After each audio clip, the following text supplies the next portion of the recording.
ହଇରେ ଭାରୁଆ ବେଧ ହେଇଯା ରୋଷ୍ଟର ମାନେ ଏ ଭୁବନେଶ୍ୱର ମୁଣ୍ଡା ଆରେ ତୁ ଯାହାକୁ ରୋଷ୍ଟ କରୁଛୁ ଉଦିତକୁ ସେ କ'ଣ ସେ ଗୀତ ଗାଇଛି ଯିଏ ଗୀତ ଗାଇଛି କାହିଁ ତା କଥା ପଦେ ଉଠାଉନ ଏଇଠୁ ଜଣାପଡ଼ୁଛି ସ୍ପଷ୍ଟ ଭାବରେ ଏଇଠୁ ଜଣାପଡ଼ୁଛି ଇଏ ବେଧ ହେଇଯା ଭୁବନେଶ୍ୱର ମୁଣ୍ଡା ଉଦିତକୁ ଦେଖିଲେ ପୁରା ଜଳୁଛି। ଆରେ ଉଦିତ ତ ସେଇ ଗୀତରେ ଆକ୍ଟିଂ କରୁଛି লিরিক্স লেখিছে জনে মিউজিক দেই জনে গীত গাইছে জনে তুমি বাଳ ରୋଷ୍ଟ କରିବ ଅଲଗା ଜଣକୁ ନାଇଁ କି ଦେଖେଉଛୁ ଓକା ଦେଖେଉଛୁ ଶଳା ଥରେ ବେଦ ହୋଇଯା ଭୁବନେଶ୍ୱର ମୁଣ୍ଡା ଏ ରୋଷ୍ଟର ମାନେ କ'ଣ ତମେ ଜାଣିଛ ବେ କେତେ କେତେ ଗୀତ ଆଗରୁ ବାହାରିଛି ଗଞ୍ଜେଇକୁ ନେଇକି ତୁମ ଗାଣ୍ଡି ଫାଟିଲା ଯେତେବେଳେ ଉଦିତି ଏ ଗୀତରେ ଆକ୍ଟିଂ କଲା କ'ଣ ଉଦିତି କ'ଣ ଗାଇছে ଗୀତ ହଁ ତମ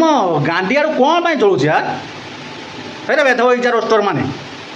ଷୋହଳ ଭାଷା କରିକି ଏମିତି ଭାଷା କରି ଗାଳି କରିକି ତମ ନୁହେଁ ତମ ଚ୍ୟାନେଲ ବନ୍ଦ କରିଦେବି ବୁଝୁନା। କିଛି ଅଛନ୍ତି ଭାଡ଼ୁଆ ରୋଷ୍ଟର ମାନେ ଶଙ୍କର ଗୀତକୁ ନେଇକି ରୋଷ୍ଟ କରିବାର ନିର୍ଦ୍ଦମ ଲାଗି ପଡ଼ିଛନ୍ତି। ହଉ ଭାଇ ତୁମେ କ'ଣ ଜାଣିନ ନା ତୁମେ କେବେ ପାଣି ଢାଳିବାକୁ ମହାଦେବ ମଥାରେ ଯାଇନ ନା ବାଟରେ କେବେ ଗଞ୍ଜେଇ ଖାଇନ ଗଞ୍ଜେଇ ହେଉଛି ବା ବାବାଙ୍କର ପ୍ରସାଦ ସେଇ ବିଷୟ ନେଇକି ସେ ଗୀତଟା ହେଇଛି ବୋଲିକି ତୁମର ଫାଟୁଛି କାହିଁ ଆଗରୁ କୁଆଡ଼େ ଥିଲ ଯେତେବେଳେ ମିଲିୟନ ମିଲିୟନ ଧରିଗଲା ତୁମର ପଡ଼ିଲା ଆଉ